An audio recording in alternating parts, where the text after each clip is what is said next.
রাখবে না। হযরত ফাতেমা রাদিয়াল্লাহু তাআলা আনহা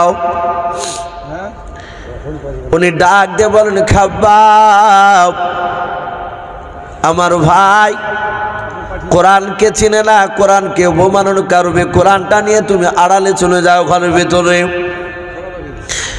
হযরত ফাতেমা কোরআনটা নিয়ে নাই, খাব্বাব বাবজি কোরআনের টুকরাটা বাবজি এইভাবে বুকে জড়ে ধরে নিলেন। সে সময় কোরআন বাবজি আপনার গচ্ছিত ভাবে ছিল নাও, চামড়া লেখা থাকতো, গাছের পাতায় লেখা থাকতো, পাহাড়ের গায়ে লেখা থাকতো। হযরতে খাব্বাব কোরআনের বাবজি আয়াতগুলোকে বাবজি বুকের সাথে আপনার জোড়ে ধরে নিয়ে ঘরের আড়ালে চলে গেল। কিছু বলছো না? যাহাতে বাবজি ঘরে গেল, ওমর ডাক দিয়ে বলল, ফাতেমা দরজা খোল। আবার যাহাতে বলেছে দরজা খোল ফাতেমা।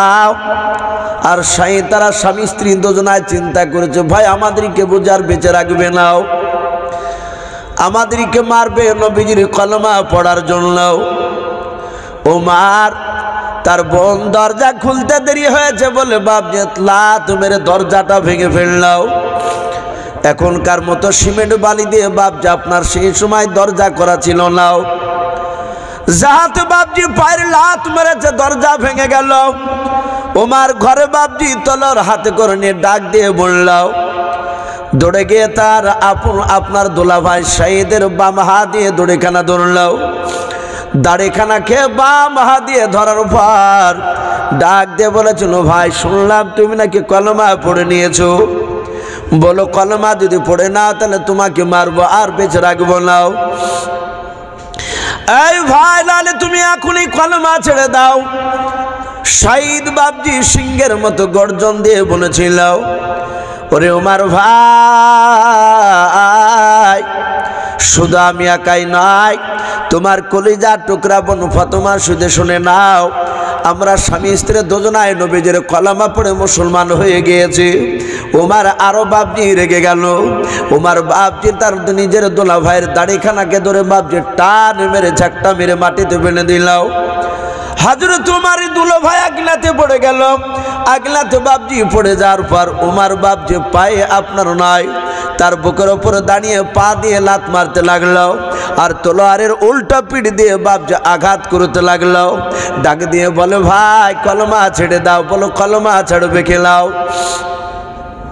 হযরত শহীদ কাদের বলে, ভাই উমর মারতে মারতে যদি ধুলার সাথে আমাকে যদি মিশিয়ে দাও, এই কলিজার ভিতর থেকে নবীর কলমাকে বের করতে পারবে না। বলুন সুবহানাল্লাহ।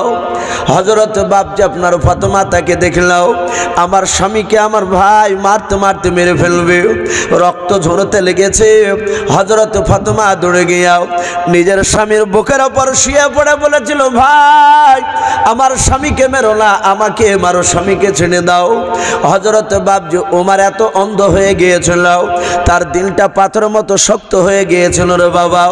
ওমর নিজের বোনের ওপর বাবজি সেই সময় রহম হলো না, নিজের বোনের ওপর রাগ করে বাবজি থাকতে না পেরে ওমর চুলের মুঠিখানা বাম হাত দিয়ে ধরে বাবা আগুনেতে টান মেরে ফেলে দিলাও। দাঁড়াস করে বাবজি চিত হয়ে পড়ে গেল। হযরত বাবজি ওমর দৌড়ে গিয়ে তার বোনের বুকের ওপর দাঁড়িয়ে পা দিয়ে বাবজি লাত মারতে লাগলো আর বলতে লাগলো, ওরে বলু ফাতেমা মারতে মারতে তোর বুকের বাতাগুলো ভেঙে দেব, বল এখনো নবীজিকে ছাড়বে খেলাও। তলোয়ারের উল্টো পেট দিয়ে বাবজি আবার মারতে শুরু করলাও। ফাতেমা ডাক দিয়ে বলেন, ভাই মারো গো, নবীজির কলমা ছাড়বো নাও। আবার মারতে শুরু করলাও। এত মার মারে হযরত ফাতেমা একটিবারও বাবজি বলে নাই যে আমি কলমা ছেড়ে দেব। যত মারে তত ফাতেমা চিৎকার করে বলে, ভাই আরো মান ভরে তুমি মারো, ভাই শুনে নাও আমাদেরকে মেরে ফেলতে পারো কিন্তু নবীজির কলমা আমার কলিজা থেকে বের করতে পারবা নাও। হযরত বাবজি ওমর দেখলে এত মারলাও। ওমর থেকে দেখছে আগুনেটা বাবজি রক্ত রঞ্জিত হয়ে গিয়েছে। ওমর ডাক দিয়ে বলেন, বল ফাতেমা এমন কি জাদু করেছে তোদের দুইজনকে তোরা কলমা ছাড়বি নাও? ওরে বোন একটিবার আমার কাছে জানের ভিক্ষা চা, তাইলে আমি মাঠটা তোদেরকে বন্ধ করে দেব। হযরত উমরের বোন ফাতেমা ডাক দিয়ে বলেছিল, ভাই যেই নবীর কলমা পড়েছি সেই নবী জনাবে মুহাম্মদ রাসূলুল্লাহ সাল্লাল্লাহু তাআলা আলাইহি ওয়াসাল্লাম বলেছেন, একমাত্র আল্লাহর কাছে ছাড়া কারো কাছে সাহায্য চাওয়া যাবে না। ওগো ভাই, মারতে মারতে মেরে ফেলাও, কিন্তু তবু তোমার কাছে জানের ভিক্ষা চাইব না। আমার আল্লাহ নিশ্চয়ই দেখতে পাচ্ছেন, মৃত্যুর পর আমাদেরকে আল্লাহ নিশ্চয়ই জান্নাত দিয়ে দেবেন। উমার বাপজি দেখলো, আরে ইয়া তোমার মারলাম, একটি বারো নরম হলো না। ওই নবীজির কথাটা বাপজি একবার বলছে না, ছাড়বো না, ছাড়বো, এই কথা বলছে না। ডাক দে বলো, বোন রে, আমি দরজায় দাঁড়িয়ে আমি শুনছিলাম কি যেন গুনগুন করে পড়ছিল, বল। ওইদিকে খাব্বাব বাপজি ঘর থেকে সবগুলো বাপজি শুনছিলাম। হযরত উমরের বোন ডাক দিয়ে বলো, ভাই আর মারবা নাও। বলে, বোনরে আর মারবো নাও। বলো, কি পড়ছিলে? বলো, ভাই যেই নবীর জন্য তুমি আমাদেরকে মারতেছো। বলে, হ্যাঁ, সেই নবীর ওপরে মহাগ্রন্থ আল কোরআন নাজিল হয়েছে। বলে, তাই নাকি? বলে, হ্যাঁ। বলে, কই কোরআনটা নিয়ে এসো। বলে, ভাই তুমি অপবিত্র নাপাক অবস্থায় আছো, এই কোরআন শরীফটা তোমার হাতে দেওয়া যাবে না। ওমর বললে, একটু দূর থেকে কি দেখা যাবে না? বলে, হ্যাঁ। ওমরকে বলল, তোমাকে গোসল করতে পারলে তবে তোমাকে দেওয়া হবে। ওমর বলল, গোসল করার আগে আমাকে একটু দেখাও, এত সুন্দর কি যেন পড়ছিল গুনগুন করে তোমরাও। খাব্বাবকে বাপ যে ডাক দিল, খাব্বাব বেরিয়ে আসলেন। হযরত ওমরের সামনে আবার কয়েকটা বাপ যে আয়াত তেলাওয়াত করলেন কোরআনের। হযরত ওমরের বাপজি ভাষা ছিল আরবি, নবীর ওপর কোরআন নাজিল হয়েছিল বাবা আরবি ভাষায়, কারণ আমরা সকলে জানি মক্কার ভাষা ছিল সেই সময় আরবি। আল্লাহ রসুলের উপর কোরআন নাজিল হয়েছে আরবি ভাষায়। নবীজির কোরআনগুলো বাপজি শোনার পর ওমরের দিলটা বাপজি নরম হয়ে গেল। আল্লাহ বলেন, আমি যখন যাকে হেদায়েত করব, হেদায়েত নূর তার দিলের ভিতরে জ্বালিয়ে দেব, সেই লোকটাও আর থাকতে পারবে না নবীজির কাছে না যাওয়া পর্যন্ত। ওমর বলল, ভাই এত সুন্দর কথা কোথায় পেলাম? বলে, সেই নবী জনাবে মুহাম্মদ রাসূলুল্লাহ সাল্লাল্লাহু তাআলা আলাইহি ওয়াসাল্লামের কলমা পড়ার জন্য তুমি মারছিলে। বলে, হ্যাঁ। বলে, ভাই ওই নবীর মুখ থেকে কথাগুলো শুনবো, একটু নিয়ে চলো। হযরতে খাব্বাব বাপজি বেরিয়ে আসলো, হযরতে আমার সাইদ বেরিয়ে আসলেন ঘর থেকে, ফাতেমা বেরিয়ে আসলেন। ওমরের মাথায় বাপজি মস্তানি পাগড়ি বাঁধা আছে, হাতে তলোয়ার খানা আছে। হযরতে খাব্বাব, সাইদ আর ফাতেমা তিনজনা চলে যায় ওমরকে নিয়ে। আল্লাহর নবী জনাবে মুহাম্মদ রাসূলুল্লাহ সাল্লাল্লাহু তাআলা আলাইহি ওয়াসাল্লাম বিশ্বদরদী নবী আমার অনেকগুলো সাহাবাকে নিয়ে বাপজি কথা বলছিলেন। আল্লাহর নবী তাকে দেখলেন, ওমর আসতেছে আমার সাহাবাদেরকে নিয়ে। সাহাবারা ডাক দিয়ে বলে, নবী গো, ওই দেখেন আমার আপনার দুশমন ওমর আসতেছে, সাহাবাদেরকে ধরে নিয়ে। মনে হয় তার বোন কলমা পড়েছে বলে হয়তো আপনার কাছে নিয়ে এসে আপনার সামনে মারবে। নবী গো, আপনাকেও মারতে পারে। ওগো আল্লাহর নবী, একটুবার হুকুম করে দেন, ওমর আপনার দরবারে আসার আগে আমরা দৌড়ে গিয়ে ওমরকে জবাই করে দিয়ে জাহান্নামে পাঠিয়ে দিই। আমরা সবাই মিলে এখানে একত্রিত আছি। আল্লাহর নবীজি বাপ যেভাবে পেছন ঘুরে বলেন, সাহাবা তোমরা কি জানো ওমর আমাকে মারতে এসছে? বলে, তা জানি নেও, কিন্তু আমাদের ধারণা আপনাকে মারতে আসতে পারে হয়তো। আল্লাহর নবী বলেন, ওরে সাহাবারাও, আমি গতকালকে ওমরের জন্য আমি দোয়া করেছি, বলুন সুবহানাল্লাহ। আমি জানি না ওমর আমার কাছে কলমা পড়তে আসছে না ওমর আমাকে মারতে আসছে, আমি জানি না। এই সাহাবারাও, তোমরা সবাই মিলে এখানে দাঁড়িয়ে থাকো, কেউ যেন সামনের দিকে পা ফেলে আগে যাবা নাও। আমি বারণ করলাম, এই জায়গায় দাঁড়িয়ে থাকবাও, দেখে ওমর আমার সঙ্গে কি ব্যবহার করে তোমরা দূর থেকে দেখে ভাও। আল্লাহর নবীজি বাপজি সাহাবারা বলেন, আমার নবীজি আমাদেরকে বারণ করলেন সামনের দিকে যাবা নাও। সাহাবা ওমর বাপজি হযরতে খাব্বাব, সাইদ আর ফাতেমাকে নিয়ে আসতেছিলেন বাবা। নবীজির কাছে তখনও কাছাকাছি আসতে পারে নাই, প্রায় 25 থেকে 30 হাত বাপজি দূরে ছিল আল্লাহর নবীজির সাহাবা ওমর। আল্লাহর রাসূল বাপজি দূর থেকে বাপজি দাঁড়িয়ে থাকতে পারলেন না। উমার কাছে আসতে দেখে নবী আমার দৌড়ে উমারের কাছে চলে গেলেন। সাহাবারা বলেন আমরা তাকে দেখলাম। নবী আমার উমারের কাছে যাওয়ার পর উমারের গলার বাপজি পাঞ্জাবি খানা, এভাবে জামাখানা, কলার খানাও আল্লাহর নবীজি ধরে দাঁড়িয়ে গেলেন। উমার দাঁড়িয়ে গেলেন, নবীজির পা থেকে মাথা পর্যন্ত উমার বারবার শুধু তাকে থেকে দেখতেছে। হাতে বাপজি তলোয়ার খানা, উমারের হাতে লোঙ্গা তলোয়ার। আল্লাহর নবী বলেন ওরে উমার আর কতদিন পাগলামি করবা?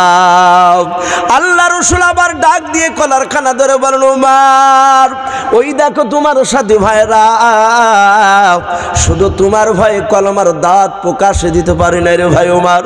ওরে উমার অনেক পাগলামি করা হয়েছে, আর পাগলামি করো না রে উমার। উমার কোনো কথা বলে নাই, শুধু নবীজের বাপ যে কান্না দেখতেছে, নবীর চোখ দিয়ে পানি ঝরতেছে। আল্লাহ রাসূলের কান্না দেখে উমার থাকতে পারে নাই, উমারের চোখ দিয়ে পানি গড়ায়। আল্লাহ রাসূল কলার খানা ধরে আর ঝিটকে টেনে টেনে মেরে বলেন ওরে উমার আর পাগলামি করো বালাও। উমার আমার এটা মনের আশাও, তুমি আমার সাথী ভাইদেরকে নিয়ে তুমি নেতা হয়েও, তুমি এই কমান্ডার হয়ে কলমার দাওয়াত দিবা, বলুন সুবহানাল্লাহ। উমার বাপজি সহ্য করতে পারলো না। আল্লাহ রাসূল বলেন উমার রে এখনো তুমি আমাকে চিনতে পারো না। এই উমার আমি তোমার দরদি মায়ের নবী, একটু আমার দিকে ভালো করে তুমি তাকিয়ে দেখো। এই উমার একটু মহব্বত নজরে একটু আমার দিকে তাকিয়ে দেখো রে উমার। উমার ফ্যাল ফ্যাল করে চাতক পাখির ন্যায় চেয়ে রসুলের চেহারার দিকে চেয়ে থাকার পর পায়ের তলে উমার তলোয়ার খানা নবীর সামনে ফেলে দিলেন। ডাকে দিয়ে বলেন হুজুর আমি আপনাকে এতদিন চিনতে পেরেছিলাম লাও, আপনার কোরআনের কথাগুলো আমার কানে গিয়েছিল না, আজ কানে গিয়েছে। ও নবীজি আপনার কাছে তলোয়ার খানা দিয়ে দিলাম, আমি অন্যায় করেছি নবী, এত বড় অন্যায় করেছে, অন্যায়ের ক্ষমা হবে না। নবী গো আপনি তলোয়ার দিয়ে আমাকে জবাই করে দেন। আল্লাহর নবীজি বাপজি আর মারলেন লাও। উমারকে পাঁজা মেরে ধরে বলেন উমার রে আমি রহমাতুল লিল আলামিন পয়গম্বর, জোরে বলুন সুবহানাল্লাহ। ওবার আমি বদলা নিতে আসিনি। এই উমার আমাকে যে আল্লাহ রহমতের নবীকে পাঠিয়েছে, উমার আমি তোমাকে সব মাফ করে দিয়েছি। আমার নিশ্চয় আল্লাহ তোমাকে মাফ করে দিয়েছেন। উমার তুমি কলেমা পড়ে নাও। উমার কলেমা পড়ে বাপজি মুসলমান হয়ে গিয়েছিল। নবী বললেন উমার তুমি আজ থেকে মুসলমান। উমার বলল হুজুর আমি আজ বুঝতে পেরেছি এটা সত্য ধর্ম। হে নবী আর ভয়ের ব্যাপার নেই, এবার আমার সঙ্গে চলুন। মক্কা নগরে ওপেন কলেমার দাওয়াত দিব, দেখি কোন বেটা উমার সামনে এসে দাঁড়ায়। মানুষ সবাই আবু জেহেল উতবা সাহেবরা অবাক যে আমার দলের হয়ে গেল আবার আমার বিরুদ্ধে চলে আসছে। বাপজি সে উমার রসুলকে বাপজি মারতে গিয়ে রসুলের ওপর ঈমান এনেছিল। আবু জেহেল শত চেষ্টা করে নবীকে বাপজি শেষ করতে পারেনি। তা আমি প্রতিটা বাপজি ভাইদেরকে বলবো নবীর কথা না মানার কারণে বিশ্বনবী বলেছিলেন চাচা আপনাকে আজ থেকে মানুষেরা আবু জেহেল বলে ডাকবে, আবুল হিকাম বলে মানুষ কেউ আপনাকে ডাকবে না। তাই বাপজি আমরা সকলে জানি আবু জেহেল ছিল মূর্খের বাপ। জানার পরও বাপজি রসুলের দিনকে সে মানেনি, নবীর ওপর অত্যাচার চালিয়েছিল। আমি প্রতিটা বাপজি ভাই মা বোনদেরকে বলবো বাপজি আমরা জানি যে 5 ওয়াক্ত নামাজ পড়তে হবে, নামাজ না পড়লে জাহান্নামে যেতে হবে, এটা প্রায় মানুষ আমরা জানি। জানার পরও বাপজি আমরা মানতে চাইলে আবু জেহেলও জানতো মুহাম্মদ সাল্লাল্লাহু আলাইহি ওয়াসাল্লাম আখিরি জামানার রসুল। আবু জেহেল অনেক পরীক্ষা করে দেখেছিল, গোপনে রসুলের ঘরের দরজায় কান লাগিয়ে দেখেছিল কোরআন মুহাম্মদ সাল্লাল্লাহু আলাইহি ওয়াসাল্লামের তৈরি করা নয়, এটা ঐশ্ববাণী, এটা আসমান থেকে এসেছে। জানার পরও বাপজি সে মানেনি। সে জানতো মুহাম্মদ সাল্লাল্লাহু আলাইহি ওয়াসাল্লামের কথা যদি কলমা পড়া যায় ওজনে কম দেওয়া যাবে না। মুহাম্মদ সাল্লাল্লাহু আলাইহি ওয়াসাল্লামের কথা কলমা পড়ে নিলে চিটারি করা যাবে না, মিথ্যাবাদী কথা বলা যাবে না। মুহাম্মদ সাল্লাল্লাহু আলাইহি ওয়াসাল্লামের কলমা পড়ে নিলে 5 ওয়াক্ত বাপজি নামাজের মধ্যে ফাঁকি দেওয়া যাবে না। তাই বাপজি অনুরোধ করবো প্রতিটা বাপজি ভাইদেরকে মা বোনদেরকে আমরা 5 ওয়াক্ত নামাজ পড়বো, বলুন ইনশাআল্লাহ। এই ঠান্ডা দিনে বাপজি রাত্রির বেলাতে ফজরের সময় মসজিদে মুসল্লি খুব কম হয়ে যায়। আবার দেখবেন ঘুরতে ফিরতে বাপজি 2 মাস পর মসজিদে যাইয়া সেজদা থেকে বাপজি কপাল তুলবে না, মেলাখানিক পর বাপজি নমাজ টমাজ শেষ করিয়ে বলবে যে ভাই সেজদায় গেলে আর কিচ্ছু ভালো লাগে না। তো তাকে দেখবেন ঠিক ফ্যানের তলে বেটা মসজিদে ফ্যানের তলেই বসে সেজদা মারছে। ওর সেজদা কিন্তু বাপজি আল্লাহর ভয়ে নয়, ওর বাড়িতে কারেন্টের বিল ফুটবে বলে বাপজি এখানে বেশি লম্বা টাইম দিয়ে সময় কাটাতে চাইছে। যদি তাই হয় তাহলে শীতের সময় ওই লোকটাকে বাপজি অতক্ষণিক লম্বা সেজদা পাওয়া যাবে, কিন্তু তা নয়।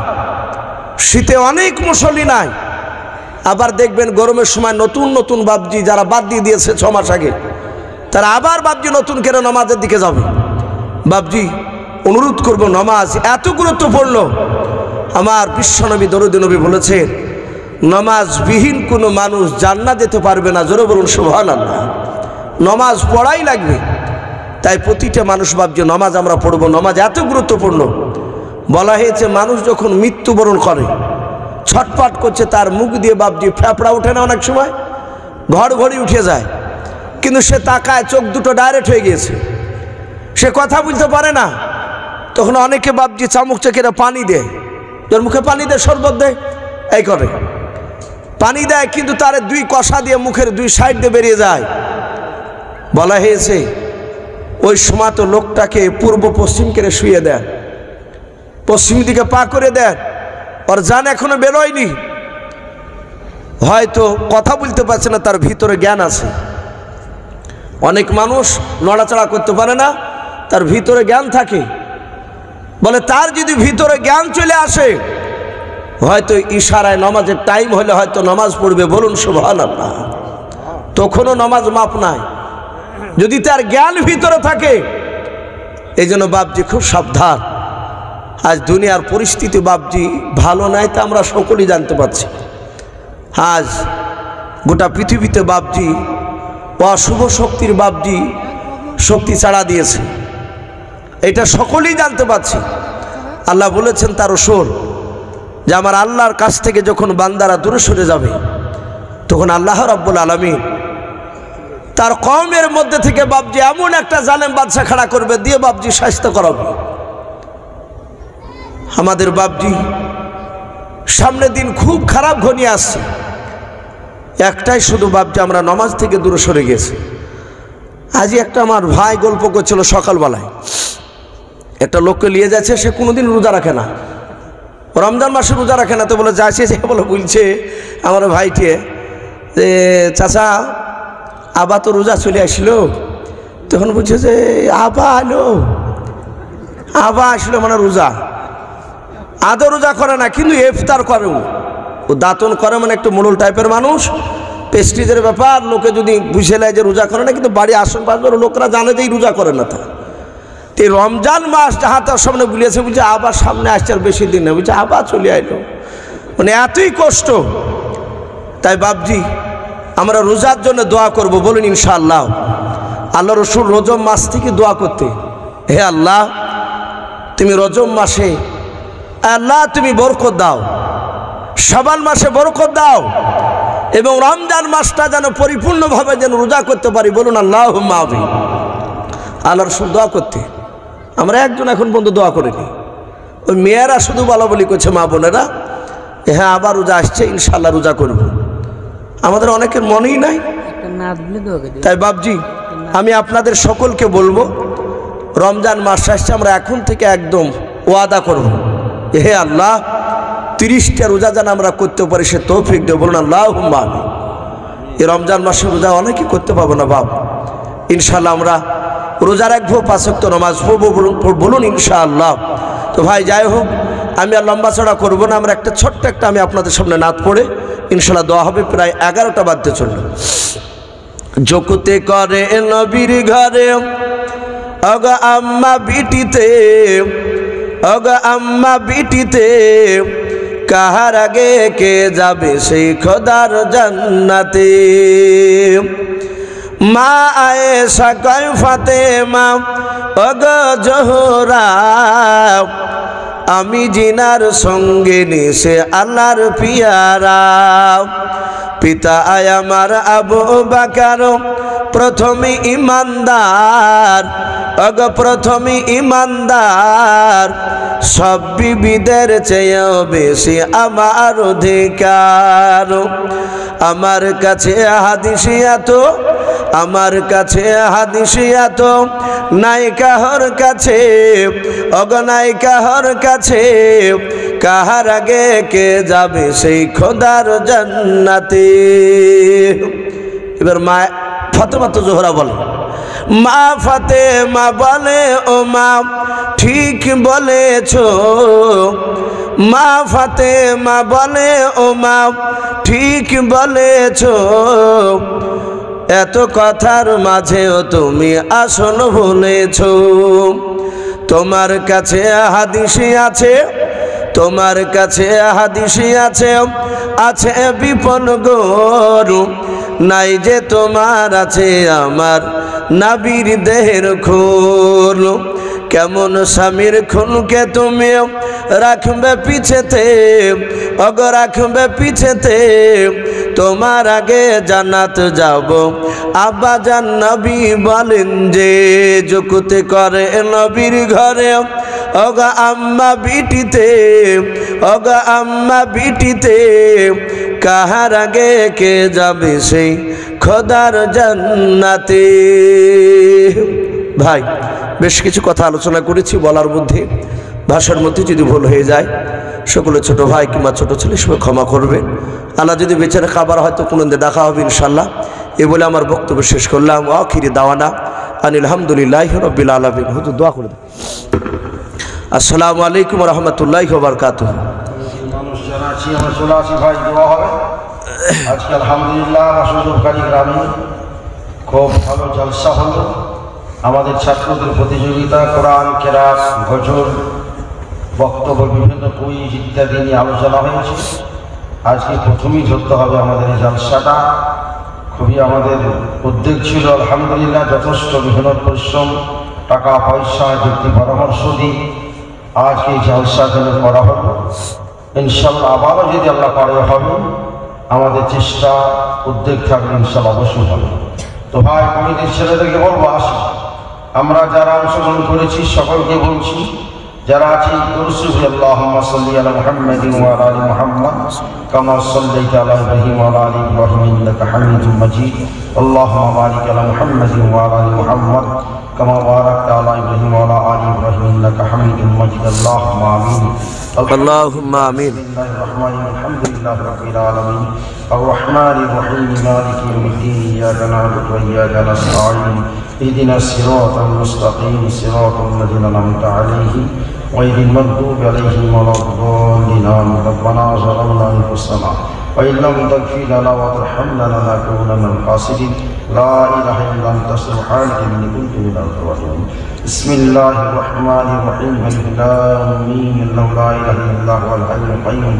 ইয়া আরহামার রাহিমিন, আকরামাল আকরামিন, ইয়া কারীমুর রহিম। আল্লাহ তোমার শহীদ ভাগ করি সারা গভীর রাত্রে 11টা পর্যন্ত আমাদের গভীর রাত্রে আল্লাহ তুমি কবুল করে নেব। আল্লাহ আল্লাহ হাত তোলার মুহূর্ত পর্যন্ত যা কিছু অন্যায় করেছি, ছোট বড় গুনাহ, হাতের দ্বারা, চোখের দ্বারা, মুখের দ্বারা, পায়ের দ্বারা, অন্তর দ্বারা, আস্তাগফিরুল্লাহ রাব্বি মিন কুল্লি জামবিন ওয়া তুবু মাফ করে দে আল্লাহ।